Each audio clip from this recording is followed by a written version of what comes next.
Nicholas Roerich tillhör de mest framstående personerna i världskulturen. Han var konstnär, forskare, resenär, en offentlig person, författare och tänkare. Hans mångsidiga talang kan jämföras med renässansens stora mästare. Det konstnärliga arvet från Nicholas Roerich är enormt. Mer än 7000 målningar som är spridda över hela världen samt även oräkneliga litterära verk, böcker, brev, artiklar, dagböcker. Nicholas Roerich föddes den 19 oktober 1874 i Sankt Petersburg i en känd juristfamilj med skandinaviska rötter.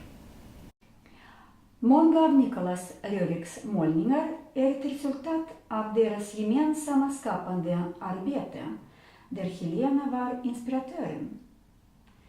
I augusti 1902 föddes deras son Yuri, som senare blev en världsberömd forskare, och i oktober 1904 föddes Svetoslav, en framtida konstnär, tänkare och offentlig person.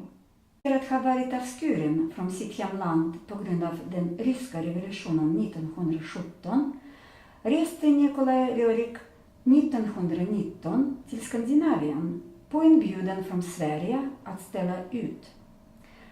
Utställningarna som ägde rum i Stockholm och Malmö 1919 blev stora framgångar. På hösten samma år accepterade han en inbjudan från Diaghilev att göra dekorationerna till en ny uppsättning i London av en rysk opera med musik av Mussorgsky och Borodin, och reste då med sin familj till England.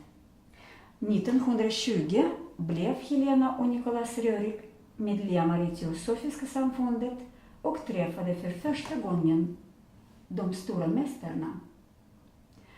1920 i London började Helena Roerich skriva ner de första raderna av levande etik, Agni Yoga, ett nytt filosofiskt system som representerar ett modernt helhetskoncept av det verkliga kosmos. Böckerna som Agni Yoga skapades av Helena Roerich är nära samarbete med en grupp anonyma filosofer som i den andliga indiska traditionen kallas för Mahatmur, stora själar, rishi, mästare. Tillsammans med sin man och sina barn reste Helena Roerich till New York hösten 1920, där Nicholas Roerich hade planerade utställningar i 30 amerikanska städer.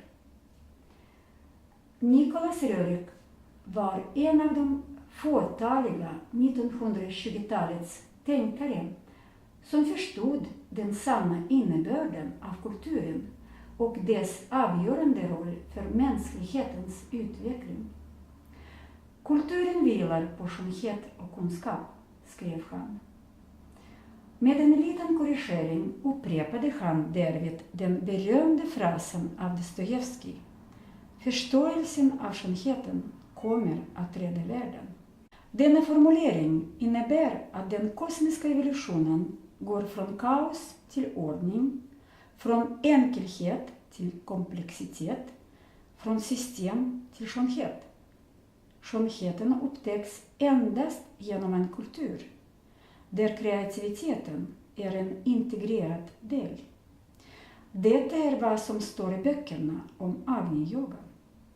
Helena skrev ner texten och Nicholas förevigade de kosmiska idéerna hos levande etik i vackra konstverk.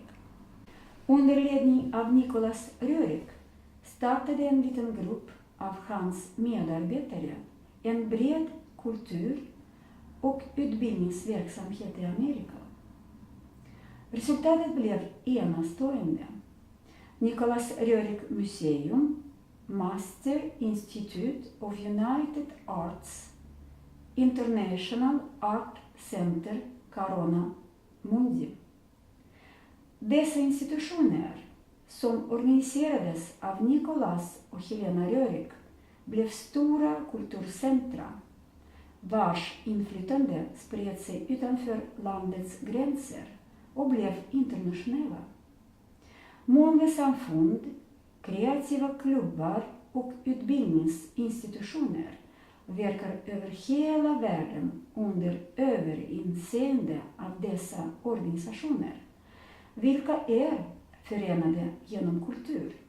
Både kreativa människor och alla de som strävar efter humanistiska ideal och en förfining av livet.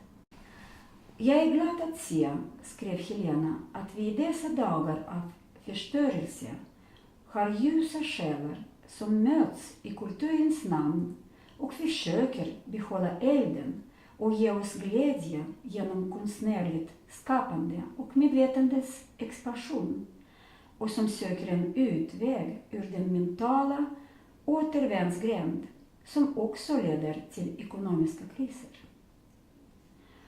Från 1924 till 1928 deltog Helena i en storskalig expedition som var organiserad av Nicolas till avlägsna och oupptäckta områden i Centralasien. Hon var den enda kvinnan som var med på expeditionen. Helena delade samtliga vedermödor och dödliga faror med de andra medlemmarna i expeditionen. Helena färdades på hästrygg genom Asien. Hon frös och svalt i Tibet, men var alltid en föredöme av munterhet för hela karavanen. Och ju större faran var, desto gladare och redo var hon, skrev Nicolas Rörik. I Mongoliet 1927 såg en av böckerna om levande etik, Agni Yoga, gemenskapen, dagens ljus.